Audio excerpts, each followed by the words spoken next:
교회 절기에서 가장 의미 있는 두 개의 절기를 뽑는다면 무엇이 있을까요? 그것은 바로 성탄절과 부활절이에요. 성탄절은 예수님께서 이 땅에 오신 것에 감사하는 날이고, 부활절은 예수님께서 십자가에서 우리 모든 죄를 해결해 주시고 부활하신 것을 감사하는 날이 부활절이에요. 성탄절은 언제죠? 12월 25일이에요. 그럼 부활절이 언제인 줄 아나요? 부활절은 음력으로 계산을 해요. 그래서 추석이 날짜가 바뀌는 것처럼 부활절은 변동이 있는데요. 올해 2020년 부활절은 4월 12일 다음 주예요. 자, 그렇다면 여러분, 부활절이 있다면 부활절 일주일 전을 뭐라고 하는지 아나요? 바로 종려주일이라고 해요. 오늘이 종려주일인 거죠. 예수님께서 부활하신 것을 감사하는 부활절이 일주일 되기 전에 예루살렘에 오셔서 일주일 동안 고난당하신 예수님을 기억하는 고난주간이 끝나고 그리고 나서 부활절이 있는 거죠. 오늘은 바로 이 종려주일입니다. 이날은 정말 특별한 날이어서 수많은 사람들이 나와서 예수님이 오시는 것을 환영했어요. 그 당시 이스라엘 사람들은 다른 사람들을 높여주고 환영을 할 때 자신들이 입었던 겉옷을 길에 까는 일, 그리고 종려나무 가지를 잘라서 길에 까는 일로 환영을 했대요. 맨 첫 번째 종려주일은 이러한 모습이었을 것 같아요. 요한복음 12장 12절부터 19절까지의 말씀을 영상으로 잠시 보고자 하는데요. 이 영상에는 수많은 사람들이 등장을 해요. 그 수많은 사람들이 어떠한 반응을 보이는지를 잘 한번 관찰해 보세요. 한번 같이 볼까요? 그 이튿날에는 명절에 온 큰 무리가 예수께서 예루살렘으로 오신다는 것을 듣고 종려나무 가지를 가지고 맞으러 나가 외치되 호산나 찬송하리로다 주의 이름으로 오시는 이 곧 이스라엘의 왕이시여 하더라. 예수는 한 어린 나귀를 보고 타시니 이는 기록된 바 시온 따라 두려워하지 말라 보라 너의 왕이 나귀 새끼를 타고 오신다 함과 같더라. 제자들은 처음에 이 일을 깨닫지 못하였다가 예수께서 영광을 얻으신 후에야 이것이 예수께 대하여 기록된 것임과 사람들이 예수께 이같이 한 것임이 생각났더라. 나사로를 무덤에서 불러내어 죽은 자 가운데서 살리실 때에 함께 있던 무리가 증언한지라. 이에 무리가 예수를 맞으면 이 표적 행하심을 들었음이로다. 바리새인들이 서로 말하되 볼지어다 너희 하는 일이 쓸데없다 보라 온 세상이 그를 따르는도다. 많은 사람들이 등장하죠. 이 사람들의 반응도 다양했어요. 일단 주인공이신 예수님을 빼면 목사님이 생각할 때 세 종류의 사람이 등장한다고 보거든요. 첫 번째 종류의 사람들은 바로 제자들이었습니다. 제자들은 어떠한 모습이었는지 보이시나요? 제자들은 무엇을 했죠? 제자들은 그저 예수님 말씀에 순종해서 나귀를 가져오고 나귀 옆에서 허허 웃으면서 즐거워하고 있는 것들이 제자들의 모습이었어요. 제자들은 기분이 너무 좋았어요. 자신들이 3년 동안 따라다녔던 그 예수님이 드디어 왕이 되시는구나. 예수님이 왕이 되시면 난 어떤 자리에 앉지? 난 무슨 일을 할까? 이런 고민들을 하고 있었어요. 그들은 김칫국을 마시고 있었던 거예요. 예수님이 십자가에 죽으시기 위해 예루살렘에 오셨다는 것을 그들은 알지 못했기 때문에 그저 신나하고 있었죠. 그렇다면 두 번째 종류는 어떤 사람들이었을까요? 19절에 나오는 바리새인들이었어요.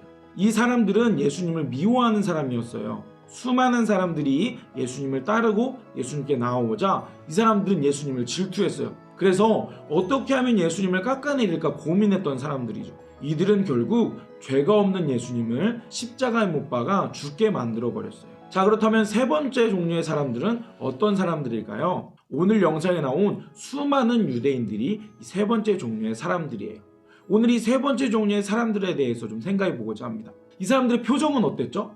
정말 너무도 즐거워했어요. 와, 드디어 우리를 구원하러 왕이 오셨구나. 예수님, 우리를 구원해 주세요. 그런 간절한 기대와 소망을 가지고 예수님이 오신 것을 환영했죠. 그 사람들은 그렇게 생각했을 거예요. 와, 이 예수님이라는 메시아 덕분에 이제 우리가 좀 잘 살게 되었구나. 이 예수님이 저 로마 사람들을 몰아내고 우리를 구원해 주시겠구나. 어서 그 일이 이루어졌으면 좋겠어. 대부분의 유대인들은 그렇게 생각을 했어요. 그런데 그 사람들의 말은 어느 부분은 맞지만 어느 부분은 틀렸어요. 그렇다면 어떤 말이 맞을까요? 그 사람들이 말했던 예수님이 메시아이다 라는 말은 맞았어요.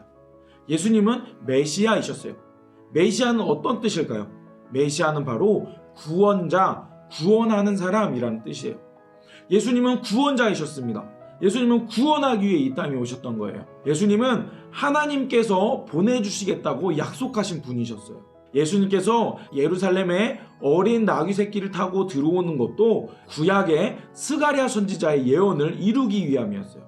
스가랴 선지자가 기록한 스가랴서 9장 9절에 이런 말씀이 있어요. 시온에 따라 크게 기뻐할지어다. 예루살렘에 따라 즐거이 부를지어다. 보라, 내 왕이 내게 임하시나니 그는 공의로우시며 구원을 베푸시며 겸손하여서 나귀를 타시나니 나귀의 작은 것 곧 나귀 새끼니라. 아멘. 하나님은 하나님이 약속한 메시아, 구원자를 보내주셔서 이스라엘 사람들의 어려움에서 구원해 주실 것이라고 구약의 많은 선지자들을 통해 예언하게 하셨어요. 이 소식을 들었던 이스라엘 백성들은 그 메시아가 오시기를 기다렸던 것이죠. 그렇게 그들이 기다렸던 메시아이신 예수님께서 이 땅에 오신 거예요. 이스라엘 사람들은 생각했어요. 그분이 빨리 오셨으면 좋겠다.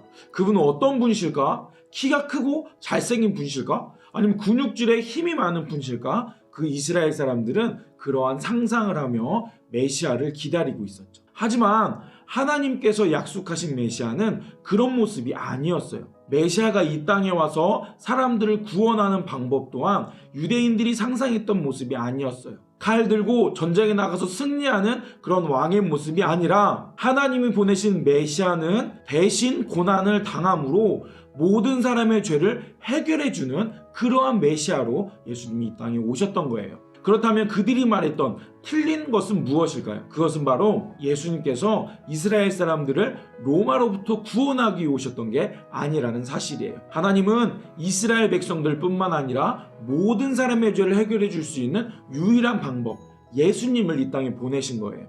예수님은 그저 이스라엘의 왕으로 오신 구원자가 아니라 모든 사람을 구원하기 위해 이 땅에 오신 메시아였던 거예요. 예수님은 죽기 위해 이 땅에 오신 거예요.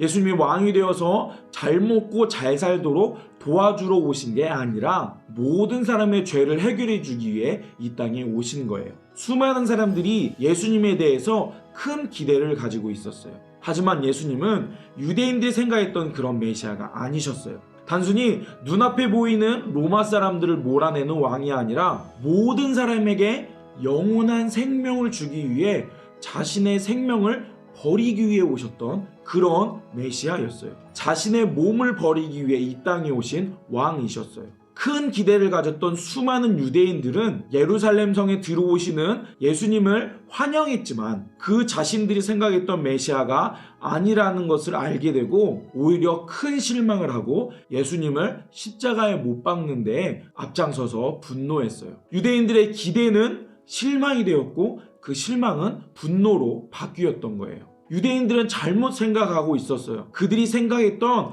그들이 기다렸던, 그들의 상상 속에 메시아가 오길 기다렸지만 예수님께서 그런 메시아가 아니니까 예수님을 십자가에 못 박게 하는 거예요. 우리는 어떤가요? 여러분은 어떤 예수님을 믿고 계신가요?